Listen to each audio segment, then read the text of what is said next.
sekali lagi ini penegasan, sekali lagi jangan dipahami hakim di sini adalah lembaga peradilan yang legal formal yang biasanya berkaitan dengan meja pengadilan, termasuk seluruh hakim, termasuk dewan juri, ya, itu juga masuk ya dalam pengertian hakim. Termasuk dari potensi ini bisa terjadi pada siapa saja yang dia diminta untuk menengahi perselisihan atau pertikaian di antara dua pihak atau lebih. Walaupun kejadiannya di jalan, walaupun kejadiannya di pasar, ya, walaupun kejadiannya mungkin di dalam kendaraan umum, ya, di mana saja bisa terjadi. Bisa terjadi tiba-tiba manusia berselisih, lalu kita sebagai orang beriman ya berusaha menengahi itu. Oke ya, ini maksud dari pengertian al-hukmu bainan nasi bil adl. Bapak Ibu yang dimuliakan Allah SWT, dulu di zaman Rasulullah SAW, ceritanya saya kutip di bawah di sini ya. Ini saya tambahkan ini ya. Ada orang namanya atau orang dipanggil dengan panggilan Abu Shuraih ya. Jadi bukan Suraih tapi Abu Shuraih. Dengan panggilan apa? Abu Shuraih. Nah, Abu Shuraih ini namanya nggak disebut ya, tapi kita panggil saja Abu Shuraih. Oleh kaumnya dipanggil dengan panggilan Abul Hakam. Dipanggil oleh kaumnya dengan panggilan apa? Abul Hakam. Yang artinya adalah bapak kebijaksanaan. Bapak kebijaksanaan ya. Ini bukan Abul Hakam yang Abu Jahal, bukan. Ini lain lagi. Nah, Abu Shuraih yang Abul Hakam ini termasuk orang-orang yang datang menemui Rasulullah SAW setelah Rasulullah SAW mendapatkan kemenangan di sana sini, setelah Fatu Mekah. Jadi setelah kota Mekah menjadi bagian dari Islam, itu banyak suku-suku, banyak tokoh-tokoh, banyak komunitas-komunitas dari semenanjung Arabia itu, dari berbagai penjuru semenanjung Arabia datang menghadap Rasulullah SAW. Di antara yang datang itu ini, rombongan dari Abu Shuraih ini. Nah, Rasulullah SAW mendengar rombongan itu kalau memanggil dia dengan panggilan Abul Hakam, Maka Abu Shuraih itu dipanggil secara pribadi Rasulullah. Abul Hakam sini gitu ya. Atau kamu sini ya. Jadi diberitahu ya, al-hakamu huwallah. Ya, innallaha huwa al-hakam. Allah lah al-hakam itu. Allah itu al-hakam, lah masuk kamu Abul Hakam, ya kan? Yang ilaihi yarji'ul hukmu. Segala putusan itu berujung dan berakhir pada putusan Allah SWT.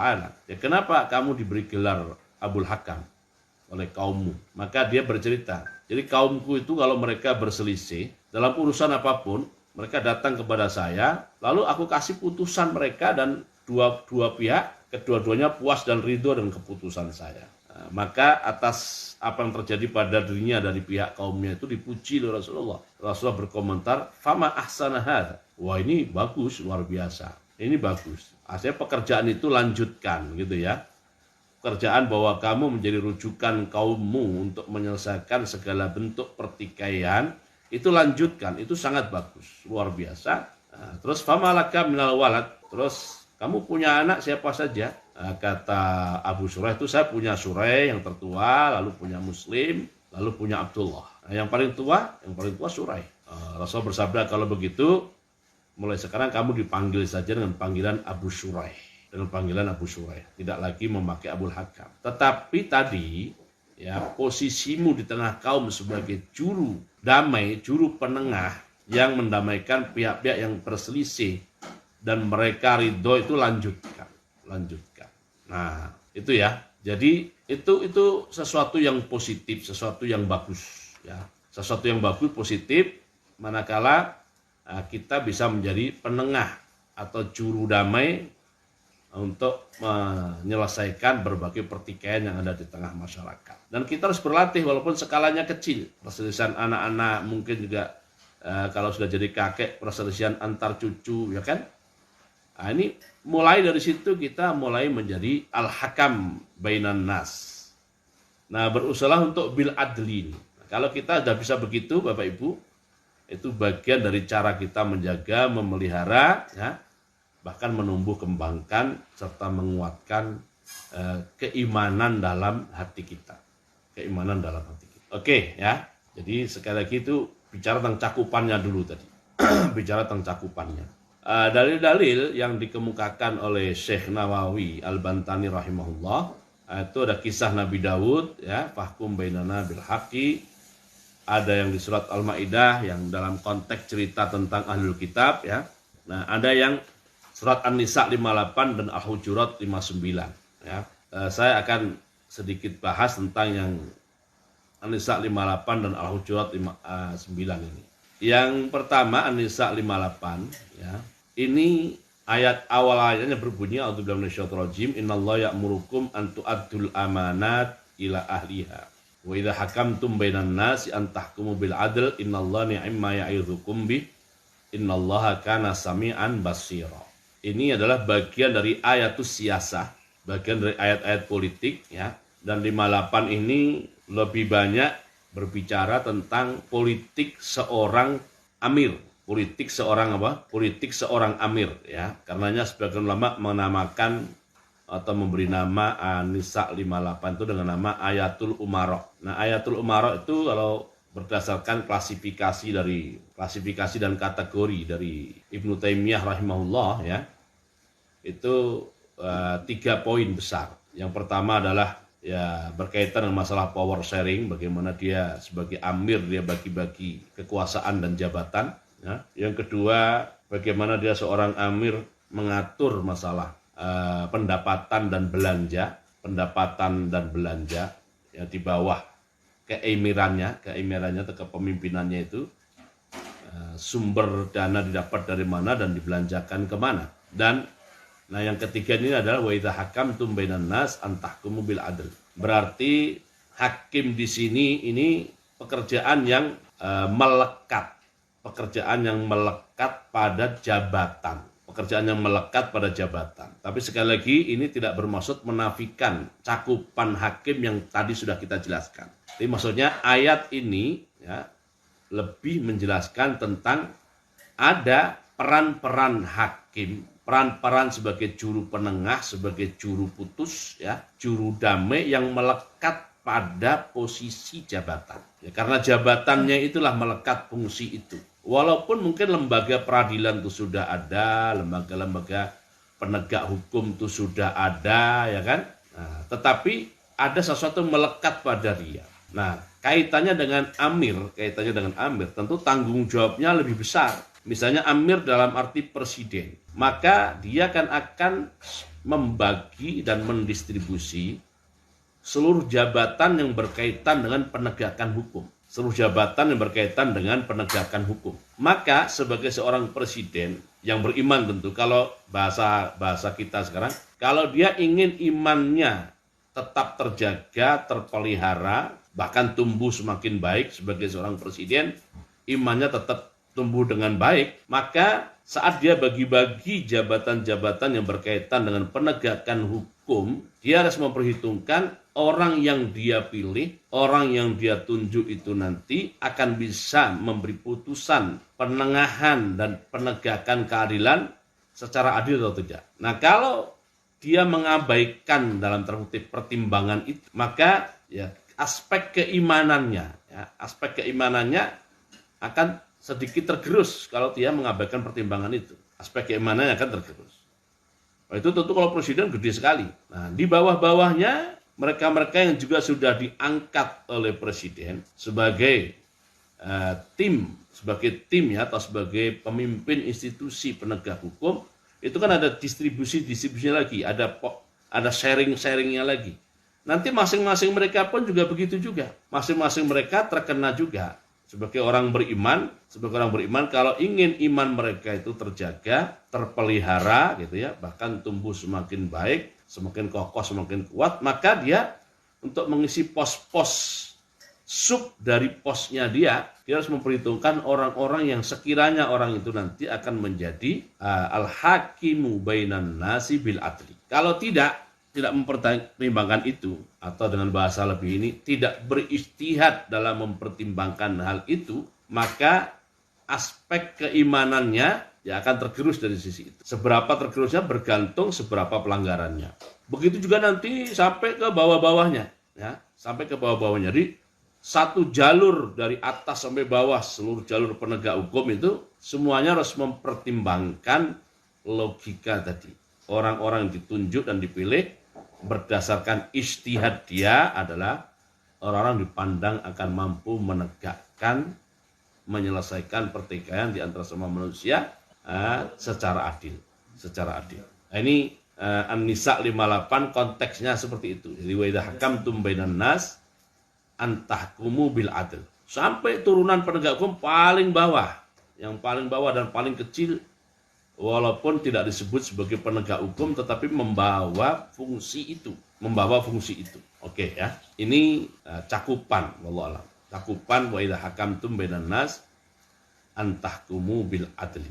Oke. Kemudian Al-Hujurat 9-nya wa aqsitu innallaha yuhibbul muqsitin. Ini konteksnya kan ada dua kelompok. Wa in ta'ifatani minal mu'minina qatatalu wa in ta'ifatani minal mu'minina qatatalu fa aslahu bainahuma. Fa in baghat ihdahuma 'alal ukhra faqatilul lati tabghi hatta tafi'a ila amrillah. Fa in fa'at faslu bainahuma bil adli wa aqsitu innallaha yuhibbul muqsitin. Ya, kita persempit ya penjelasannya tentang kalau ada dua orang beriman bertikai. Jadi bukan dua kelompok ya. Dua orang beriman bertikai. Maka perlu ada mekanisme untuk menyelesaikan pertikaian itu, ya kan? Nah, dan mekanisme yang dibuat itu harus mempertimbangkan tentang kemungkinan terpilihnya orang-orang yang mampu menegakkan keadilan di antara pihak-pihak bertikai itu. Itu kita persempit dulu dari kecil.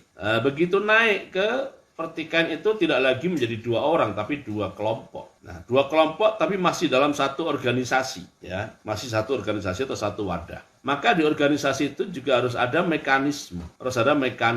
Jika terjadi perselisihan bagaimana solusi penyelesaiannya di internal organisasi itu ya, Sampai ke yang terbesar. Jadi ayat 9 Al-Hujurat itu mengajarkan agar kaum muslimin mempunyai mekanisme itu. Jadi mekanismenya nanti akan dibentuk, polanya seperti apa dan sebagainya, ya harus ada. Jadi makanya ada ayat fa im baghat ihdahuma 'alal ukhra faqatilu. Nah, mekanisme inilah nanti yang bisa membuat keputusan faqatilul lati tabghi hatta tafi'a ila amrillah itu. Oke ya. Nah, tapi kalau kita bahas aspek besarnya ini ya menjadi panjang diskusinya. Nah, maka kita kembali ke persempit lagi. Jadi di tengah-tengah komunitas orang beriman itu harus ada mekanisme ya, ada sistem ya yang menyelesaikan kemungkinan terjadinya perselisihan atau pertikaian di antara bagian-bagian mereka. Lalu begitu sistem itu bekerja, sistem itu terkena perintah wa aqsitu innallaha yuhibbul muqsitin. Oke, ini terkait dengan dua ayat yang bisa saya jelaskan.